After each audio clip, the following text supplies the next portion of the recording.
a game. Yep. Yeah. It was just a play. I could see all the actors on stage and all the ones in the wings getting ready to come on stage to play their parts. But they said when we were there, it was so serious. Well, what do you think makes people not get that message, that it's all a game and that you can choose and you can laugh and just set the stage? What have you found to be the number one reason that's, now that they know that truth, that prevents them from living that out? Well, I think, we get caught up in the game. Uh-huh. We get caught up in the illusion, and we forget it is just an illusion. Yeah, I was really depressed one day. I can picture the exact intersection. I was going over to the Catholic high school teaching, and I was frustrated with something and really down, and I looked up in front of me, and there was a bumper sticker that said, "Don't take life so seriously. You'll never get out alive." And I thought, wow, we're taking life way too seriously. Yeah, because, well, see, I do a lot of work with swamis, too, in ashrams. I talk with everybody, everywhere. And one of them was telling me their teachings with, I think it was Sivananda is their teacher. He was talking about that he went to a movie, which he didn't usually do. It was a horror movie his friend wanted him to go to. And he said everybody was just screaming and hollering, and he kept saying, "Oh, that's good makeup. They made it look like this and this," and said, "Oh, they did a good job with this illusion." But he was able to see it as a movie where the others were getting involved in the illusion. Yeah. So he said that's all life is. We don't stand back and look at it like that. We get all caught up in all the things that are happening. Mm-hmm. But that's what it is. Life happens to us. And when you look back on your career from the moment you started all your past life regression things, can't you see that things are getting better and more people are choosing to see that illusion? Oh, yeah, because when I started out, they all thought past life regression was just for New Age kooks. Right, right. And now I'm teaching classes to doctors and psychiatrists and Pt4 boards of psychiatrists. Things are changing. And you're having big conferences. Oh, yeah. Everything is changing, and it's growing. Yeah. But you are still carrying on your work, even though you're not involved in the Catholic Church anymore. Yeah, only in the spiritual arena, though. I always say that the distinction between religion and spirituality is religion is concerned a lot with the what you do, what rules you follow, what you what you shouldn't do, and what you should do. Whereas spirituality talks about the who you are in relationship to God and Spirit and all the celestial beings. And I think that I'm totally now over in the other ballpark. I've stepped out of the box and am no longer in the box. So I don't go to church on Sunday, and I don't go to Mass. I don't go do the sacraments or things like that. But in the work that I do in counseling, in energy work, in past life work, it's still doing the exact same thing, but with a greater bandwidth, a greater horizon, a more liberating belief system. You said you're still performing marriages and yes. And speaking at funerals, so you're still doing that part too. And that I kind of have to slip back into the role a little bit more and put one foot back in the box, because especially with the funeral, some people will want to have the religious overtones to it. Yeah. Marriages, they more want to kind of leave that out. That's why they've chosen me, is because they'll know that I'll talk mainly about love and God and how they came together out of some agreement or something. Yeah. So, but we do get caught up in those things, and I said that's where they are. They're where they're supposed to be. Right. But one thing I always try to tell people that I don't like that the church did was bring in this whole idea of sin. Yeah. Because Jesus never knew a sinner. If you read the Bible, he lived with sinners. He walked with them. He ate with them. Yeah. He never condemned anybody. Never. And what's the kind of the synchronistic, or the how do you say that word? I can't remember. But the good part about the word sin is that it comes from the origins that say you miss the mark. And oftentimes we do miss the mark. We do fail to love ourselves, love our wives or husbands, and love our spouses or partners, and we fail to be kind to one another. But you pick it up and you start going all over again, because we forgive ourselves for that. We don't get guilty and hung up on it and worry. we say, okay, we missed the mark a little bit, now let's go ahead with it. And to focus on sinners and Jesus died for your sins and you're going to go to hell if you do this or you don't eat this meat or do eat that meat, that really misses the mark. That's what I think, because to me, that's what I've been taught writing about. Earth is a school. You come here to take classes and learn lessons. Uh-huh. And in the meantime, life gets in the way. So you make a mistake. Everybody makes a mistake. It's not a sin that's going to condemn you. Hopefully you learn from that mistake and you don't do it again. Yeah. But there are some that don't. They just keep going in the wrong direction, over and over again. Mm-hmm. I think the greatest wrong, if you want to say it, is hurting others. Yep. In some way, thought or deed. But that's something they have to learn and to come out of that anyway. That can go from killing people in Iraq or whatever war it is to hating your gay son or your daughter who's married a black man or something like that.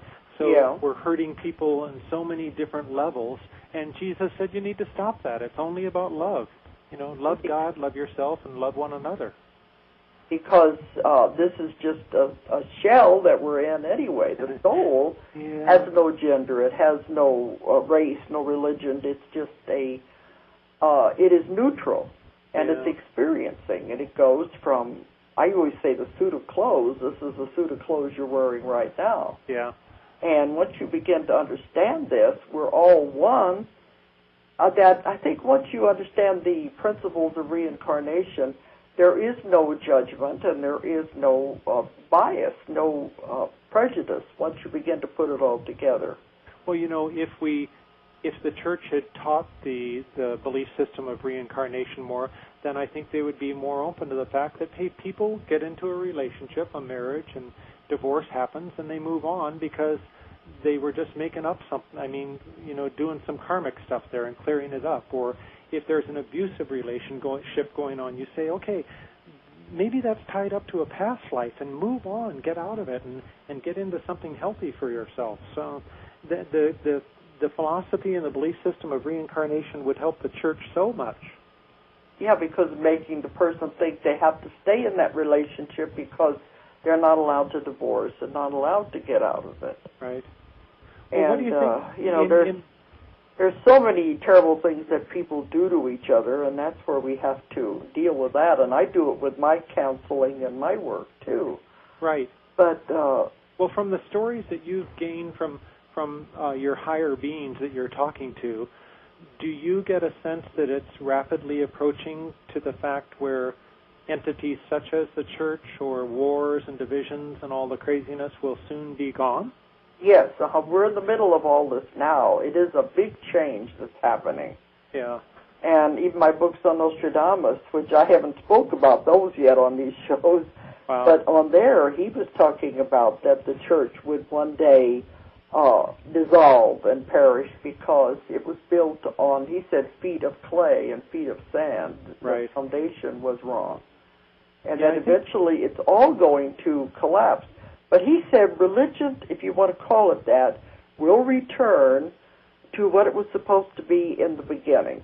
Exactly. And I think that was what Jesus was trying to tell everyone. It just got twisted and distorted. Yeah, I find no fault at all at people getting together to, in small groups and sharing the goodness of God and Spirit and what we're here to do. But, then when it gets into the rules and regulations and say you got to follow this and don't do this, that's where it gets askew. Yeah, because that's what I found. That was the way Jesus, he didn't want a church. When everybody said that, he did not want a religion or a church. But they had meetings in people's houses and right. and caves and on the beaches of the banks of the Galilee, and that's all they did was talk about these things, and they let anyone be the leader or talk. They didn't want any one person to be over anyone.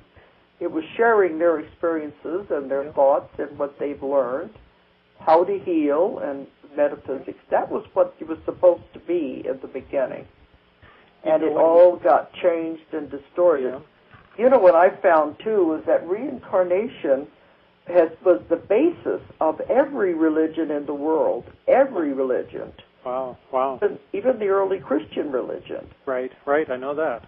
And that all the religions started out in a good way. They were all based on God. Then man comes in and starts making all of these rules and regulations in all of the religions. And that's what I think kind of messed it up. Man telling people, you must do this or this or this. Yeah. But instead of going back to the basics of where it all started. And it was all based on love in the beginning. When I was down in San Diego, I channeled Joshua, which was an aspect of Jesus, and we did it for almost 2 years every month, and we kept a little, transcribed it. And he said, you should do a book, speaking to my publisher, you should do a book called Back to Basics. And if you didn't do the whole book and you just put it down to one word, it would be love. And it was these small gatherings where he would love to come in and kind of put his foot up on the chair. And he said, this is what I used to love to do, is sit around the fire and talk to people and just share the love of God and share the basics. And hopefully that's what we're going to come back around to. That's what I think.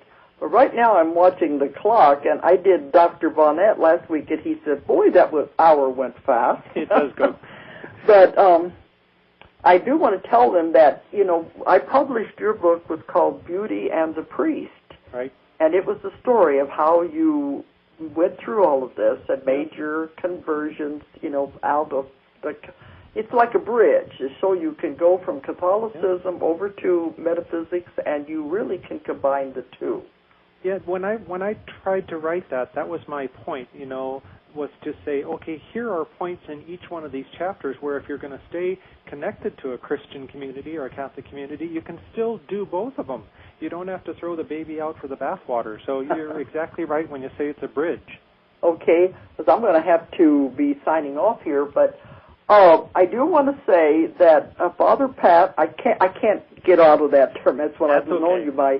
He is going to be a speaker at our conference that we're putting on here in Fayetteville, Arkansas, the Transformation Conference. He's going to be here, and he'll be speaking. He's also going to be interacting with people during the breaks. So if anyone comes, they'll be able to talk to him. And I know we're going to have a wonderful conference. And anyone who wants to find out more about this conference, it's going to be June 3rd and 4th in Fayetteville, Arkansas, the Transformation Conference. And if anyone wants to find any more out about it, our telephone number is 1-800-935-0045. Or check in on our website, which is Ozark Mountain, OZARKMT.com. Now, Pat, as we sign off, tell them how people can contact you if they want to work with you. And I've got a website called Sacred Healings. That's Sacred Healings with an S.net, and that has all my contact information there. Okay. All right, and I'm looking forward to seeing you in just a few weeks, Pat. I am very excited about reconnecting with you and sharing all this with people. It's great. Okay. And thanks for coming on. Okay, thanks a lot, Dolores. Bye. Bye. Good night. Good night. You have been listening to BBS Radio, a blogandservice.com production and a service to others' endeavor. Thank you very much for tuning in to our radio program, and we wish you much peace and joy on your journey.